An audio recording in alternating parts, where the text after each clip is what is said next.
All right, welcome to the Sean Spicer Show. It is the last Monday of summer, if you can believe it. Yeah, summer's still going on, despite what the media tells you.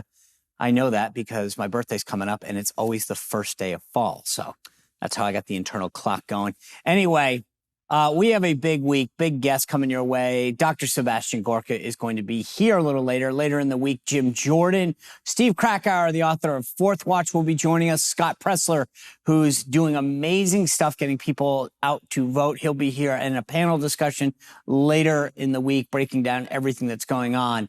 But this weekend was interesting. President Trump joined Meet the Press. Kristen Welker kicked off her term, I guess you can call it, as the new moderator of Meet the Press. But already a little controversy. She's getting hit from the left and the right because apparently booking Trump is how fascism is normalized. That's the hit from the left. Interesting, isn't it? But I'm also going to tell you about the hits from the right because there's a lot of people, myself included, that are a little disappointed that he actually normalized Meet the Press. I mean, he went out there and gave her, after Chuck Todd sort of banning anyone Trump-related from appearing on his show, she goes out here and kicks us off, right? That's what she's getting hit from the left. But she did something unbelievably interesting. I'm going to show it to you later, that I've never seen in media before, which is how she is going to appease the far left in all of this. And I get it. That was the balancing act. And I think that she did it. And I think it was a mistake that Trump went on Meet the Press. But I will get to that in just a minute. Also, talk of impeachment is heating up, this impeachment inquiry. Everyone is talking about it now. Big question. Is there no evidence? That's what the media wants you to believe. No evidence, no evidence. Congresswoman Nancy Mace was on ABC's this week and schooled Biden spokesman / ABC fill-in host Jonathan Karl, crushed him by bringing the receipts, as the kids like to say. Plus, apparently, there was a deal on government spending. It's already falling apart in the House. There was a deal between the House Mainstream Partnership and the Freedom Caucus, but it literally took about 3 hours and it's already apart. So, big conversation on impeachment headed your way with Dr. Sebastian Gorka. A lot of additional things to break down. Let's get into it.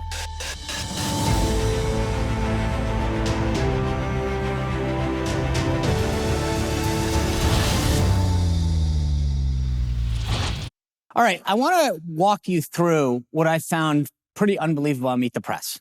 Okay, so I've never seen this before. And you've got to remember, if you ever watched Meet the Press last several years, Chuck Todd would trend on Twitter after the show. The left hated him. They thought that he wasn't back to his roots enough. You know, Chuck was a Democratic operative. And so all the MSNBC types would call that Chuck be canceled because he didn't hit the Republicans hard enough. So Kristen Welker, there was some question, how is she going to handle this? A lot of people were, wow, she actually is Trump on the first show. This shows maybe a turn that this is going to be a little bit more balanced, but nope. I want to show you what I'm talking about because she would have Trump on and then she would go to break. And this is how she would go to break. I was told by some people that these are sick lunatics that I'm dealing with. Give yourself a pardon. Your life will be a lot easier. I said, I would never give myself a pardon. Even if you were reelected? In this moment? Well, I think it's very unlikely. What did I do wrong? I didn't do anything wrong. Now, a little bit of context here on Mr. Trump's allegations he ordered troops in the days leading up to the January 6th attack. The Defense Department says the former president never gave a formal order to have 10,000 troops ready to be deployed to the Capitol. Of course, it's unreasonable to blame former Speaker Pelosi or lawmakers on Capitol Hill for what happened that day. Pelosi's office says the claim she turned down troops was, quote, completely made up. When we come back, former President Trump explains how he would handle calls from within the GOP for a federal ban on abortion. So you see what I'm talking about here. She has him on. He gives his answers. There's nothing that he didn't talk about. And yet then she would go to break and say, okay, let me fact check everything he said. Not in real time. She didn't stop and say, she did a couple times push back on him. But I've never seen an interview where they break away and then kind of, well, here's all the things about abortion. First of all, she's wrong on abortion. Governor Ralph Northam of Virginia literally said, we wait for the baby to come out on the table and then we decide. That's a direct quote. It's on tape. There's no ambiguity about it. And here she is defending the Democrats. Oh, no. Even though no Democrats will ever say a month or a week like Kamala Harris last week, Trump was right. but she has to get in there and make sure she's fact-checking because it's got to all be about appeasing the left, right? She wants to make sure that she can say, I've got all these guests on. I'm not going to be like Chuck. I'm going to let the Trump people on, but I'm going to make sure that all the folks on the left know that I got the memo, that I'm going to go after these guys, right? I got your talking points, folks. I'm not going to let him get away with this kind of stuff. And at one point, Trump lists off all of the stuff that Biden has lied about in the last week, literally saying he said he was at ground zero on September 12th, right after the attacks. Not true. The White House isn't even denying that. He said that he drove a bus or a truck. That's not true. I mean, over and over again, taught a course. The university, there's no record of him ever teaching the course. Over and over again. Those were called lies during the Trump administration, which she's got to get there and fact check. Really? Unbelievable. But this gets back to this idea of like, why is he doing this? Look, I want to be clear about something. I've seen President Trump, in fact, the first big post-campaign in 2016 issue that I got into it with him is the New York Times wanted him to come over to the New York Times right after the election, right after he'd won in 2016. He's this, he slays the dragon. He comes out of nowhere. The New York Times had said that there's no way the guy could win. It was like 95-5. And I said, Mr. President, I don't think this is a waste. And he got really upset. He said, I can do this. And I said, this isn't about you doing it. I know you can. I've watched you go through a million interviews. You can handle these guys. But it's about the credibility. Why are you letting the New York Times pretend like nothing happened? They were your enemy. They didn't want you. They said you all these things, and yet you go and you sit down with them. Same thing with Megyn, with Kristen Welker. Well, I get it. She's having him on there. But the way this should have never happened taped. Happened on Thursday. But they wanted to put out that they were fact-checking him before it came out. No way. A, I wouldn't have done it. B, it should have been live. He's unbelievable. I mean, same thing, though. He went out and he did Megyn Kelly earlier in the week. I mean, I still don't get why. Because, I get it. She is a very successful podcast out there. But it's not she's done him any favors. He doesn't need to do this. There are plenty of outlets. We're in a Republican primary. I've told you about this before. This is not a general election where you have to reach these new audiences. You don't need to do it. There's plenty of conservative audiences with massive audiences, with voters in Iowa, New Hampshire, Nevada, South Carolina. You're up 60 points. You have not. These are high risk, low reward. And the way that they're handling them, I just don't think it's worth his time. So anyway, I want to tell you, though, about a great sponsor of ours. And we keep seeing, we're now in hurricane season. We saw one hit Florida the other day. We got another one coming up the East Coast, and there's more brewing in the Caribbean. In so many of these cases, people are losing power. Wind knocks out stuff. Natural disasters that are happening all over the country. Now you got people up in New England that are worried about the high winds. But then we've also got national security concerns where you're talking about knocking out substations from coast to coast. And we're not talking about necessarily even a day or a week, but months that we could go without power, which is why I think it's important to have a source of power, like the Patriot Power Generator. It's a solar power generator that is portable. You can put it in your house, you can put it in your car and bring it around. All you need to do is put the panel outside with the sun, and you've got a power source that will power all of the things that are critical: phones, medical devices, tablets, computers, whether it's you or your family members, maybe a neighbor, maybe somebody that's in need. But you can even power your refrigerator with the Patriot Power Generator, which would be crucial to keep food going. I've done this before. I've been where power's been knocked out. I had a generator that you had to pull, fill it up with gas. Every few hours, you got to fill it up with more gas, and you got to go get the gas and hope. This, you just need to make sure that there's sun, and there's sun. So that's the easiest thing. If you go to 4patriots.com, use the code SPICER, you get 10% off your first purchase of anything in their store, including the Patriot Power Generator. 4Patriots, the number 4patriots.com. Use the code SPICER. Plus, if it's over $97, you get free shipping, and a portion of every sale is donated to a bunch of charities who support our veterans and their families. So go to 4patriots.com, use the code SPICER, you get 10% off. And again, just be ahead of the curve. Do not wait for a natural disaster, for an attack on the power grid. Do it now. All right. It wasn't just Meet the Press that was horrible. Biden spokesman / third string fill-in host for This Week, Jonathan Karl, he had Nancy Mace on. the Congresswoman from South Carolina. And over again, he keeps saying there's no evidence about Joe Biden. We're talking about a significant sum of money. We are talking about bribery. And in the Constitution, Article 2, Section 4, that is the basis for impeachment. There's no evidence of bribery. There are witnesses. The 1023 form, there are, And you've been investigating. You're on the oversight. There is evidence. We can't say that there's no evidence when there is evidence. And quite frankly, there's no evidence. It was the fourth estate. It was the media and journalists when Nixon was going down that helped do that investigation, helped bring down the president when he broke the law. And, you guys want to deny that there's evidence. It's everywhere. And the bank records will prove it out. All right, we will see. No evidence. That's the big talking point on the left. And again, they got the talking point. We can tell. Everyone in the media, everyone on the left, it's almost like they're all reading off the same sheet.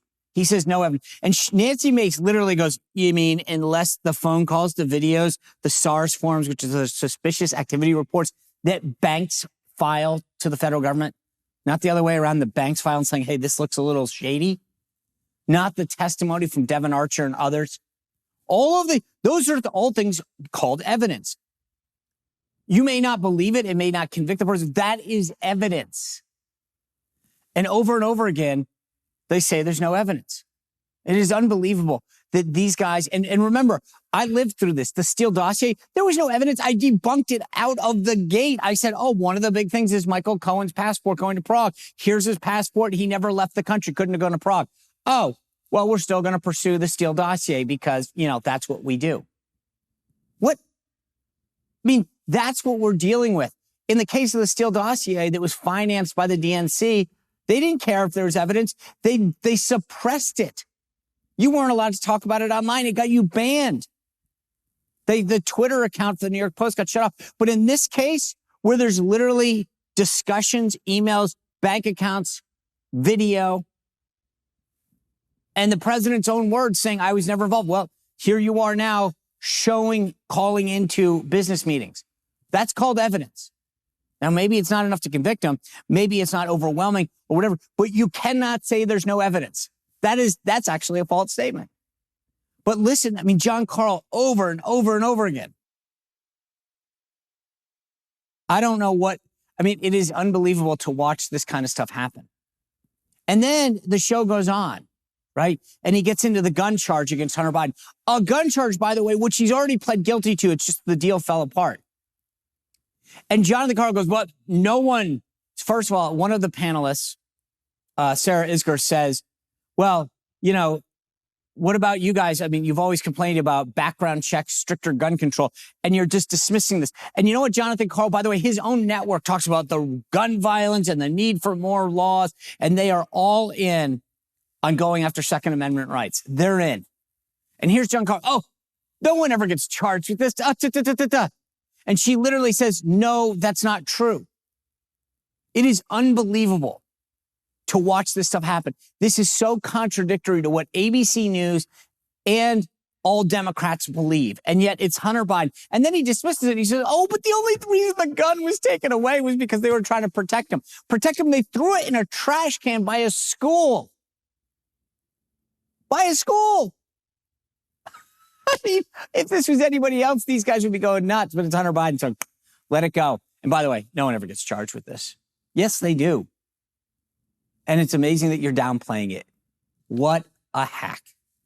All right, the other thing I want to give you guys is, all of this talk about 2024, that's a year away. But there's some big races. We got a Kentucky governor's race. There's some legislative races. The legislature's up in New Jersey. And in Virginia, the whole state house is up, the Senate and the House of Delegates.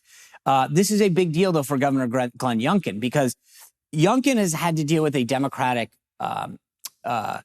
Senate. So he hasn't gotten a lot done. But if he can show that he's a big winner, this is what all of these big donors want to see, is can he actually show that he's a political powerhouse? And then they try to fund him. This is like the double, triple bank shot. But Youngkin, if he can win back the state Senate and keep the House of Delegates in Virginia, he's going to try to make the case that he's his political hero. And the big donors will come in and, again, total triple bank shot. But that's what's going on right now. There was a big, huge twist, though, because the House of Delegates is tenuously held by Republicans. There's one critical seat right outside of Richmond, though, that is unbelievable. There's this candidate, and she and her husband during COVID to make money engaged in some, let's just call them adult activities where you could tip them to do things. Apparently, this didn't go over too well with Virginia Senator and former VP nominee Tim Kane. He's now distancing himself like, I didn't know this. I'm not aware of that. It is pretty funny, though. You're watching Tim Kane literally say that he doesn't know who this candidate is that he just stood next to, who is critical to Democrats winning back the House of Delegates in Virginia, because apparently, she and her husband, well, again, they were involved in some adult activities on video that you could pay them to do additional things for. She's not dropping out. This will be one to watch on election night. And it's critical, as I said, to Republicans keeping the House of Delegates. Also in political news this weekend, Texas Attorney General Ken Paxton had been impeached by the Republican House. Okay? The Republican House of Representatives. And it goes over to the Senate for acquittal or conviction. That would have taken him out of office. It was interesting. The way it works in Texas is that once you get impeached by the House, you literally are no longer, they kind of put you on the disabled list or the DL or whatever you want to call it in sports. And so you have an acting attorney general until the Senate adjudicates it. And only 2 Republicans voted in favor of his impeachment. It was a big grassroots movement that came to his support, including President Trump, saying that this was nuts. So that, I think, just shows you how important the grassroots is in this movement. A lot of the establishment had left Ken Paxton for dead.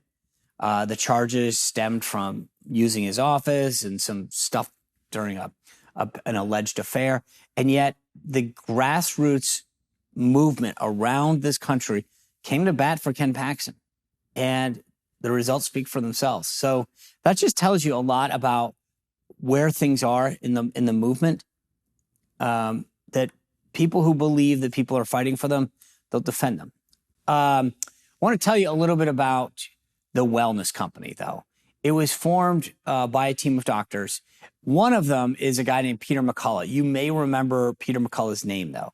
McCullough was one of those doctors, despite every doctor falling into compliance, who tried to think of ways to address COVID using like hydroxychloroquine, ivermectin. He was trying to figure out a lot of the other stuff that no one would even let people talk about.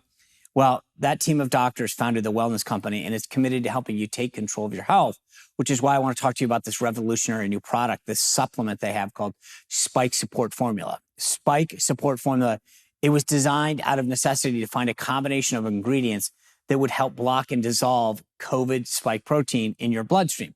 So if you've had a bad bout of COVID, spike protein should be of a concern to you. And there is something that you can do about it right now to protect yourself.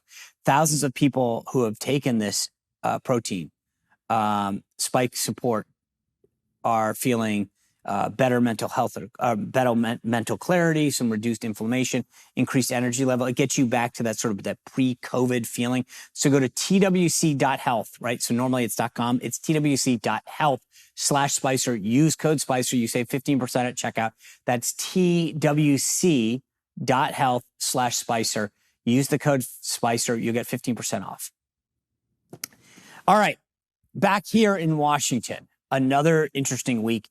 We've got, as I said, we're careening towards this government shutdown. The federal government shuts down the end of the month, October 1st, new fiscal year. If there's no spending bills passed, shuts down. And in that, you've got impeachment going on, and then the fate of McCarthy as speaker all hanging in the balance. So there was this deal announced last night that 2 critical factions of the House Republican Conference had come to an agreement on a bill to avoid a government shutdown for another month. This is going to be a 30-day short-term deal because there are 12 bills that are needed to pass Congress, and the president would sign them, They keep the government funding, and they're all in the different sections. So you got Homeland Security, National Defense, labor and health, et cetera, right? They've only done one. So they got a lot to figure out. So you had this short-term 30-day, they call it a CR, a continuing resolution, to get things going for another month. And you got the House Freedom Caucus and the House Main Street Partnership together. One of the things that they put in was this HR 2. We talked about that with Congressman Keith Self the other day. This is border protections thing. That even got in. So it was a lot of hopeful stuff, and 8% across the board cut in domestic spending. That's a big deal. It fell apart. Literally, you saw after the deal had been put together by Byron Donalds, who's no shrinking violet, Scott Perry, the head of the Freedom Caucus, members started coming out of the woodwork. And remember, McCarthy has less than a handful to play with, that said, no way, I'm not on board. And so we're back to the drawing board.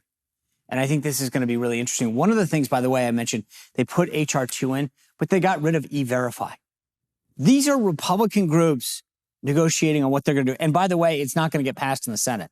They had already kind of admit that. But I do have one question. I asked this to Congressman Self last week when he was sitting here. What Republicans are against E-Verify? We need their names. I don't get this. Why do we not?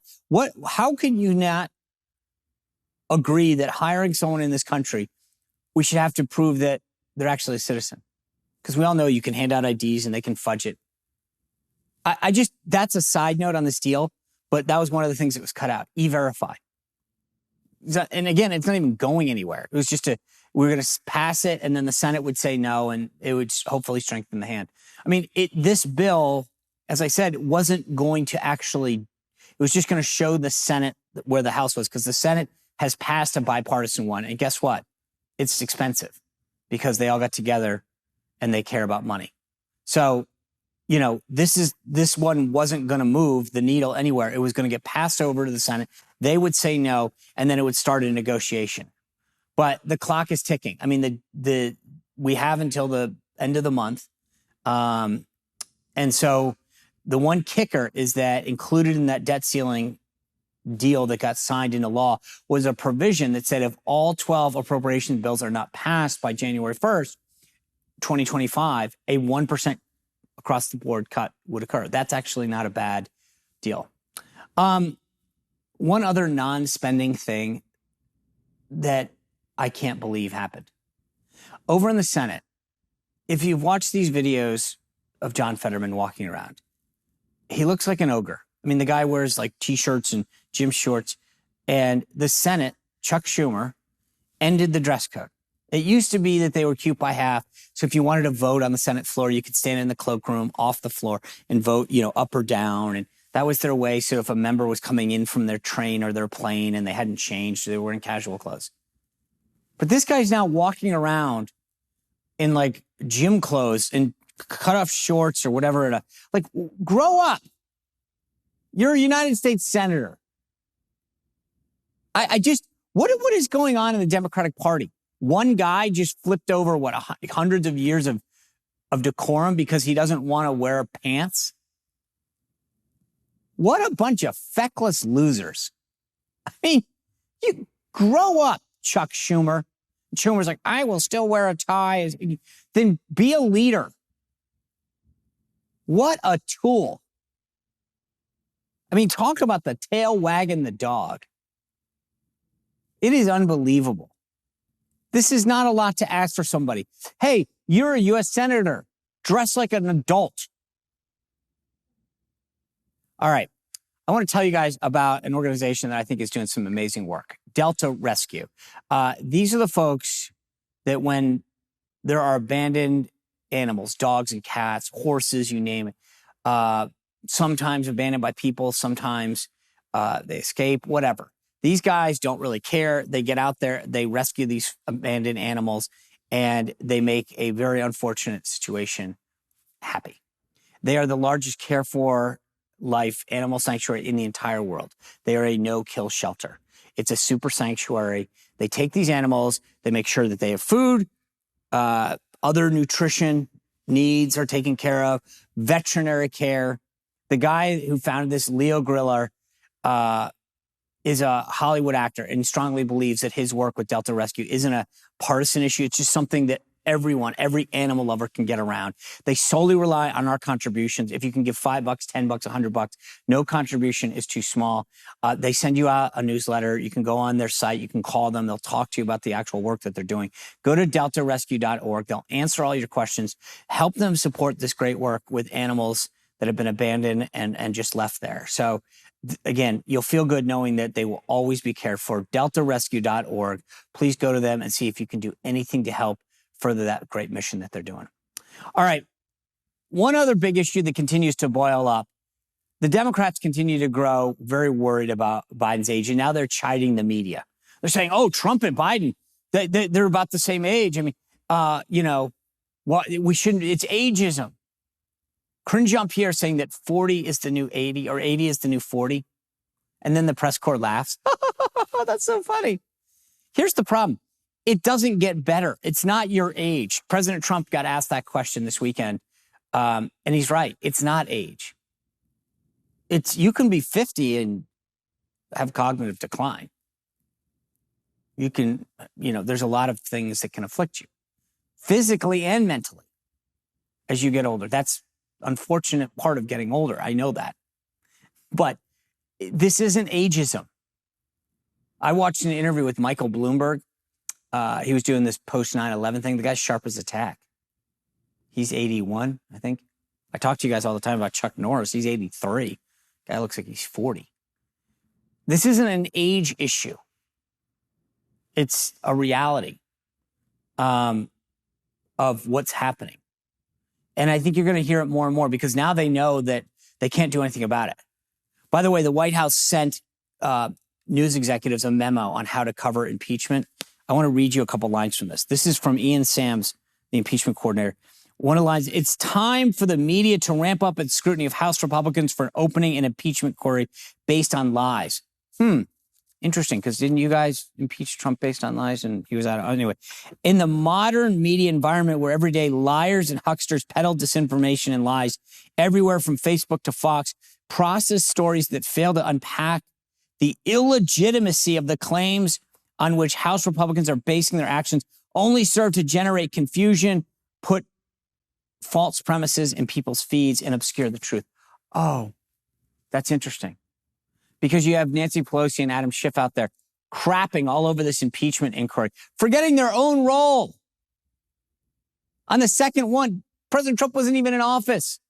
Schiff lied all the time about having the goods. He had all this evidence. Where was that? He still hasn't shown it. And yet he's the guy that these guys trot out. I mean, unbelievable. And yet they put out this memo and the media is like, got it. Sorry. We got it. We'll keep talking about how these guys are illegitimate. By the way, speaking of Pelosi, I got a kick out of this. She got asked by Anderson Cooper if Kamala Harris was the best person to be vice president. And you know what she said instead? She goes, well, Biden, thinks so. And I thought to myself, oh my gosh, she's scapegoating this. She's not going to answer the question. But she's right. Kamala Harris isn't the best person to be vice president. We all know that. But she was right for Biden because Biden said the only two things he cared about when choosing a vice president were their gender. He wanted a woman and the color of their skin because he was going to appoint a black woman. That's it. So from the jump, it was always about gender and the color of her skin. So Pelosi's actually right. Crazy, huh? She was the best for him. He thinks so. She's not the best. We all know that. Anyway, I'm excited to talk to you today with my friend Seb Gorka. We got a lot to get to. Seb and I served in the White House together. He hosts an amazing show on the Salem Radio Network called America First. Without further ado, Dr. Sebastian Gorka. Seb Gorka, welcome to the show. Always great to see you. Listen, I want to start our conversation today with the indictment, the gun charge against Hunter Biden. I said this earlier today. I was a little shocked to see these Democrats that love to bemoan gun violence and stricter gun control stay absolutely silent when it comes to Hunter Biden lying on a gun form, a background check, having it thrown in a trash can near school, and yet they're all like, well, this isn't a big deal. Right. I really don't think we should waste too much time on this because pointing out their hypocrisy is irrelevant. Our buddy Dan Bongino says this all the time. It's irrelevant. They don't care about hypocrisy because whatever is justified for the maintenance of power is what they will do. It's like Chris Plant says, the guy has the morning show, great show on WMAL. He said, if the Democrats didn't have double standards, they wouldn't have any standards at all. So the reason that it's the gun charge, and everybody said this because it's so patently obvious, is because this is the only crime he committed that can't be linked to his father. Right. Everything else from FARA, everything else is connected to the Biden crime syndicate. So, they painted themselves into a corner. The judge in Wilmington says, excuse me? What is this deal? You gave the defendant, and why is this a universal pardon for all future crimes, and I didn't get to see it? So she trashed it, Judge Noreika, so God bless her. And so they realized, well, we have to give him something. What can we give him that has got nothing to do with Sleepy Creepy Joe? And that's why he gets the gun charge. But look, I don't do predictions because nobody ever gets checked. Nobody says, 6 months ago, Gorka, you said this, but I'll give you one now, and you can check me on it whenever you want. Hunter Biden won't do 3 minutes in jail. Oh. He's committed, multiple felonies. He will not do a nanosecond in prison. Yeah, I'll double down on that one too. But to your point, part of the reason that I think we're seeing the gun charges is the shiny nickel to stay away from things that would tie it back to Biden. So let's talk about that. I love the media continuing to say right now, we've seen no evidence. We've seen no evidence. I've got this clip. Nancy Mace on This Week with John Carl, who was filling in after he was doing a week of being a Biden spokesman. He says, we haven't seen it. And she goes, we've got phone calls. We've got bank records. We've got SARS forms. We've got video. And he's just like, yeah, but we haven't seen anything yet. And I'm like, if in any normal case, that's called evidence. Now, the reason that you investigate further is because you try to find that link. What would your advice be to House Republicans? Because the case has to link to Biden. We all get that. Yeah. And right now, I would admit that they have a pretty good, we don't have the record to show the money in the president's account. So what should House Republicans do if they want the American people to believe that this is more than a political witch hunt? So first, I would have everybody on that committee, starting with Comer, watch a 4-minute clip from The Five last week where I don't know if it was the liberal guest or somebody teed it up and said, there's no evidence you're tying him. And God bless him, I used it on my radio show, America First, Jesse, and I think it was extemporaneous. I tried to watch his pupils to see whether he was reading the prompter, and I think it was actually off the cuff. It was a smackdown. He just went boom, boom, boom, boom, boom, all of the things that we have evidence for. And it was just, watch Jesse's summation, number one. And then number two, I said this to a friend of mine, get serious. You're a communications guy. You understand this. You've stood at the podium. The last 8 months has been an utter disaster. I mean, A, Comer can't give a press conference, and B, your first press conference is, and we found a Romanian businessman who gave Hunter Biden $32.15. It's like, this is you mean the guy who got $1.4 billion from the National Bank of Communist China? I couldn't give a rat's ass about some Romanian dude gave Hunter Biden some pocket change for blow and whores. This is a story that has to be communicated effectively. And I'd focus, what effective communication is about, Sean? You focus on simple things that are easy to digest. Right. So you have a two-track approach, what I would say. The two-track approach is very simple. You use the inquiry and the impeachment to just deluge the system with facts, right? Because we don't have a DOJ. The FBI is the Gestapo. Nobody's going to get prosecuted unless, President Trump is back in the White House and we see some justice. So just get the information out there so the voters can see the information. Just pump it, pump it, pump it. But at the strategic level, when you're doing presses, when you're doing interviews, just focus on two things. Focus on really massive things. Number one, I'd say, why does the vice president, why does Joe Biden get away with establishing multiple pseudonymous fake email accounts on government servers? What would happen to you, Sean, or me if we'd gone to the IT department of the White House and said, I need a couple of emails in the name of John Smith, Jimmy Biggs, and Dr. No. Give me 3 emails on government servers. Oh, yeah, sure, Seb, we'll do that. Why is a vice president writing emails to Ukrainian businessmen CCing his son when he's the vice president? Focus on stuff that everybody goes, hang on. You're only doing that if you're crooked. You're only doing that if you're crooked. And then the top line, and I think Newt expressed this really well, that everybody seems to be missing. Of course they're corrupt. We know they're corrupt. You can't be on a senator's pay for 40 years and then a vice president and then be buying multiple mansions. I'm sorry, we know they're corrupt. But this isn't about the money. It's not about the cocaine, the money, the mansions, the lack of paying your taxes. It's none of that. This is a national security risk. How many SF-86s have you filled out?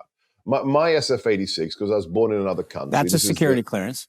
The security clearance form you have to fill out before you're investigated to get the clearance.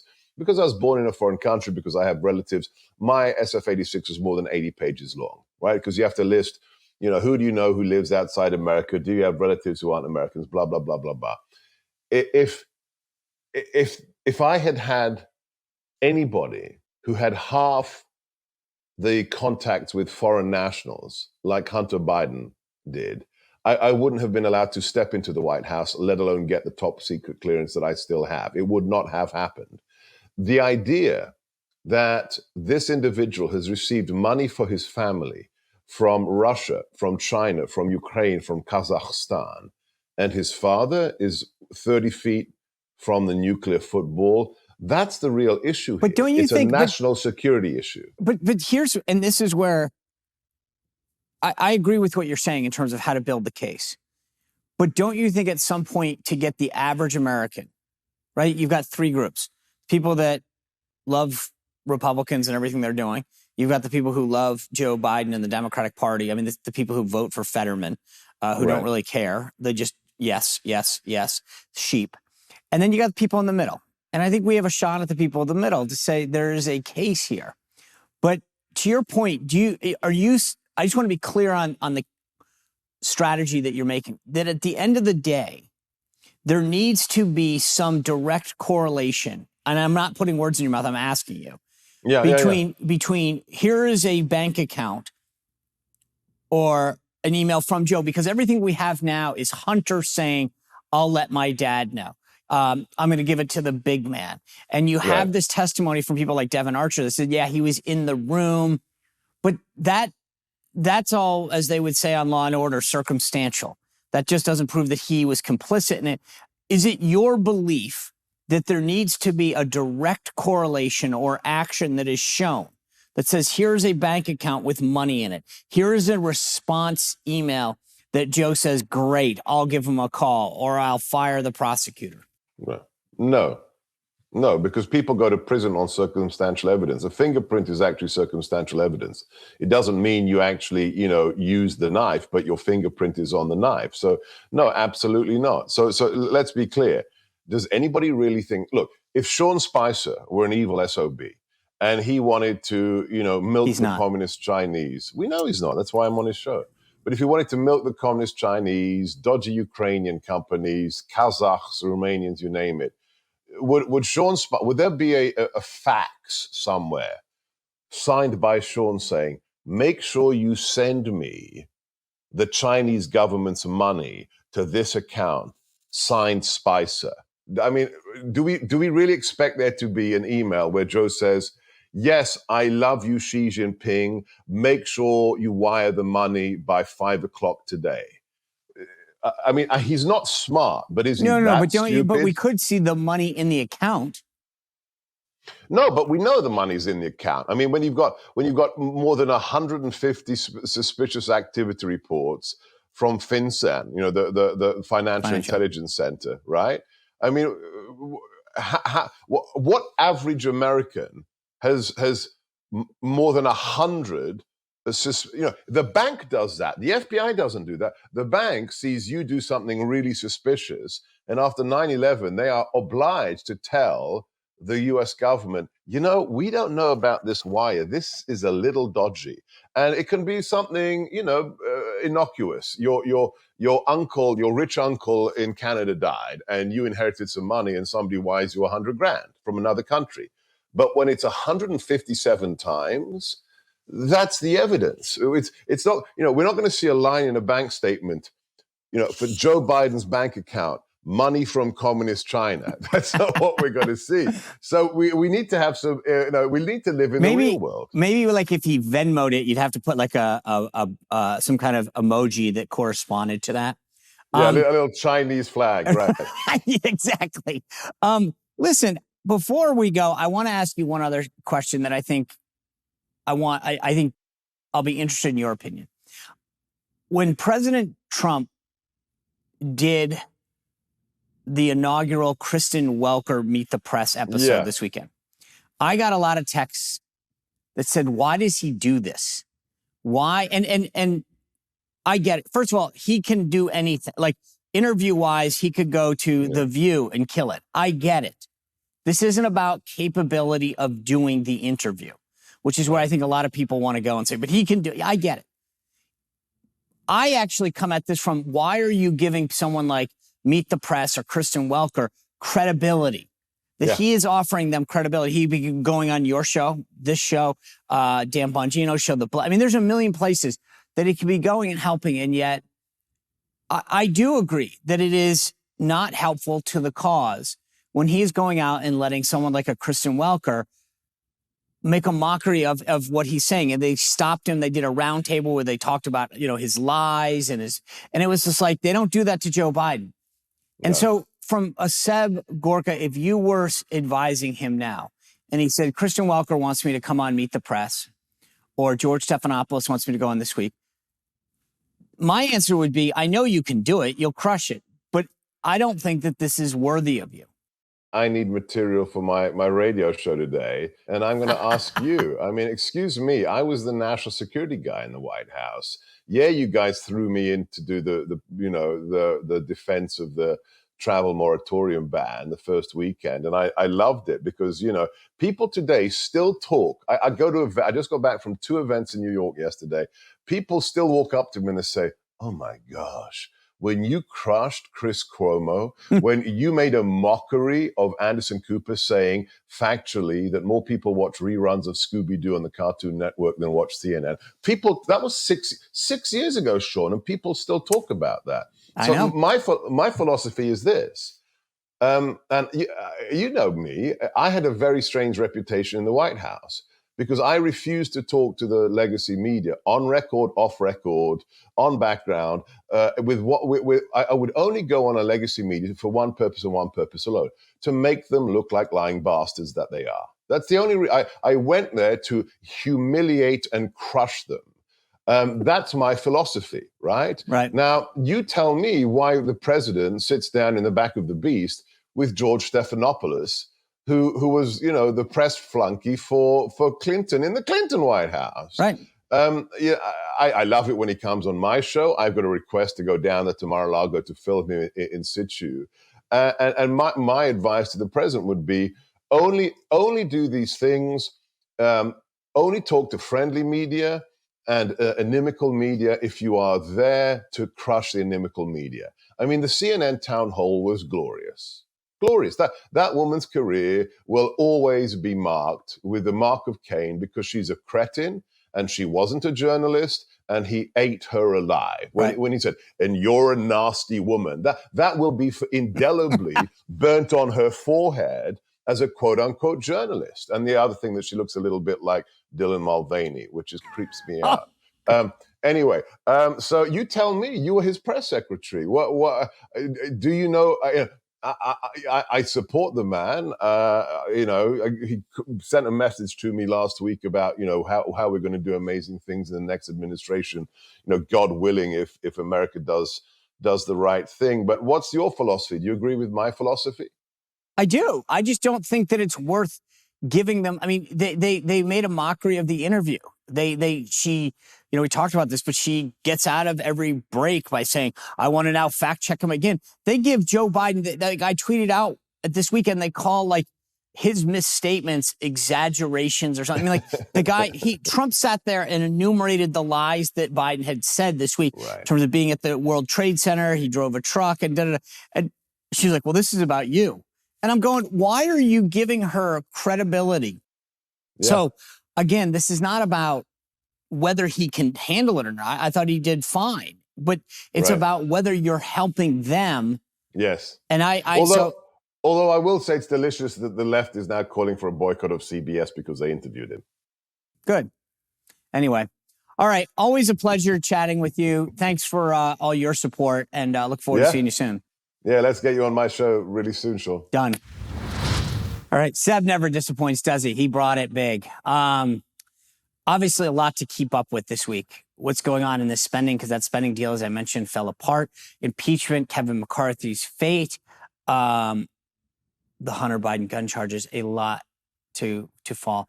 One of the things that I want to break down for you, and I think I'll be ready to do this on Monday because there's some math involved.